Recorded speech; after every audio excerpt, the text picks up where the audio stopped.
Hi ಎಲ್ಲರಿಗೂ welcome back to the channel. ಇವತ್ತು ನಾನು ತುಂಬಾ ಸಿಂಪಲ್ ಆಗಿರುವಂಥ ಒಂದು ರೆಸಿಪಿನ ನಿಮ್ಮ ಜೊತೆ ಶೇರ್ ಮಾಡ್ತಾ ಇದ್ದೀನಿ. ಇದು ಮಾಡೋದು ತುಂಬಾ ಸುಲಭ, ಮಕ್ಕಳು ಕೂಡ ಮಾಡ್ಬಿಡ್ಬೋದು ಅಂಥ ರೆಸಿಪಿನ ನಿಮ್ಮ ಜೊತೆ ಶೇರ್ ಮಾಡ್ತಾ ಇದ್ದೀನಿ. ಮಾಡೋದು ತುಂಬ ಈಸಿ, ಬಟ್ ಟೇಸ್ಟ್ ಮಾತ್ರ ತುಂಬ ಚೆನ್ನಾಗಿರುತ್ತೆ. ಎಲ್ಲರಿಗೂ ಕೂಡ ಇಷ್ಟ ಆಗುತ್ತೆ, ಚಿಕ್ಕವರಿಂದ ಹಿಡಿದು ದೊಡ್ಡವ್ರವರೆಗೂ ತುಂಬಾ ಇಷ್ಟಪಟ್ಟು ತಿಂತಾರೆ. ಬನ್ನಿ ಹೇಗೆ ಮಾಡೋದು ಅಂತ ನೋಡೋಣ. ನಾನು ಈ ರೆಸಿಪಿ ಮಾಡೋದಕ್ಕೆ ಇಲ್ಲಿ 2 ಪಚ್ಚಬಾಳೆಹಣ್ಣು ತೊಗೊಂಡಿದ್ದೀನಿ. ಇದು ದೊಡ್ಡ ಸೈಜ್ ಇದೆ. 2 ಪಚ್ಚಬಾಳೆಹಣ್ಣು ತೊಗೊಂಡಿದ್ದೀನಿ. ಈ ಪಚ್ಚಬಾಳೆಹಣ್ಣು ಚೆನ್ನಾಗಿ ಹಣ್ಣಾಗಿರಬೇಕು. ಹಂಗಾದ್ರೆ ತುಂಬ ಹಣ್ಣಾದರೂ ಕೂಡ ನಾವು ಮಿಕ್ಸ್ ಮಾಡಬೇಕಾದ್ರೆ ಎಲ್ಲ ಕಲಿಸ್ಕೊಂಡಂಗೆ ಆಗಿಬಿಡುತ್ತೆ. ಸೊ ಸ್ವಲ್ಪ ಚೆನ್ನಾಗಿ ಹಣ್ಣಾಗಿರೋದು, ಮೀಡಿಯಮ್ ಆಗಿ ಹಣ್ಣಾಗಿರೋವಂಥದ್ದನ್ನ ತೊಗೊತಾ ಇದ್ದೀನಿ. ನೋಡಿ, ಈ ಥರ ಬಾಳೆಹಣ್ಣು ಸಿಪ್ಪೆ ಎಲ್ಲ ತೆಗೆದು ಇಟ್ಕೊತಾ ಇದ್ದೀನಿ. ಈಗ ಇದನ್ನು ಸಣ್ಣದಾಗಿ ಕಟ್ ಮಾಡ್ಕೊಬಿಡೋಣ. ರೌಂಡಾಗಿ ನಾನು ಈ ಥರ ಕಟ್ ಮಾಡ್ಕೊತಾ ಇದ್ದೀನಿ. ಹೀಗೆ ಎಲ್ಲನೂ ಕಟ್ ಮಾಡ್ಕೊಬಿಡೋಣ. ನೋಡಿ, ಕಟ್ ಮಾಡ್ಕೊಂಡಿದ್ದಾಗಿದೆ. ನೋಡಿ, ಈ ಥರ ಸ್ಲೈಸಸ್ ಆಗಿ ಕಟ್ ಮಾಡ್ಕೊಬೇಕು. ಈಗ ಇದನ್ನು ಒಂದು ಮಿಕ್ಸಿಂಗ್ ಬೌಲ್ಗೆ ಹಾಕ್ಕೊಳ್ಳೋಣ.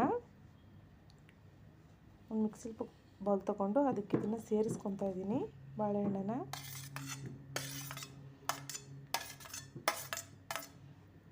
ಈಗ ಇದಕ್ಕೆ ನಾವು ಬೆಲ್ಲನ ಸೇರಿಸ್ಕೊಬೇಕು.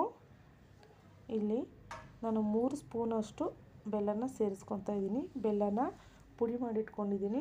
ಆ ಬೆಲ್ಲದ ಪುಡಿಯನ್ನು ಸೇರಿಸ್ತಾ ಇದ್ದೀನಿ.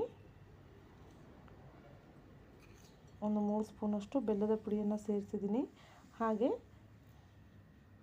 ಏಲಕ್ಕಿ, 2 ಜಜ್ಕೊಂಡಿರೋಂಥ ಏಲಕ್ಕಿನೂ ಕೂಡ ಸೇರಿಸ್ಕೊತಾ ಇದ್ದೀನಿ.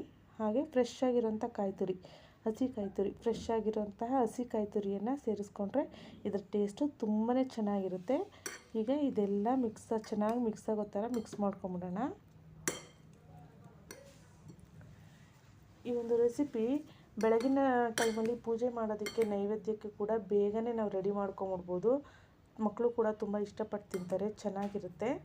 ನೀವು ಒಂದು ಸಲ ಮನೇಲಿ ಟ್ರೈ ಮಾಡಿ ನೋಡಿ, ತುಂಬ ಚೆನ್ನಾಗಿರುತ್ತೆ. ಈಗ ಒಂದು ಪ್ಲೇಟ್ಗೆ ಸರ್ವ್ ಮಾಡ್ಕೊತಾ ಇದ್ದೀನಿ. ಟೇಸ್ಟ್ ಮಾಡಿ ನೋಡೋಣ ಹೇಗಿದೆ ಅಂತ.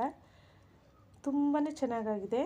ಈ ಬಾಳೆಹಣ್ಣಿನ ರಸಾಯನ ಬೇಗ ನಾವು ಕ್ವಿಕ್ಕಾಗಿ ಮಾಡ್ಕೊಂಬಿಡ್ಬೋದು. ತುಂಬ ಚೆನ್ನಾಗಿದೆ.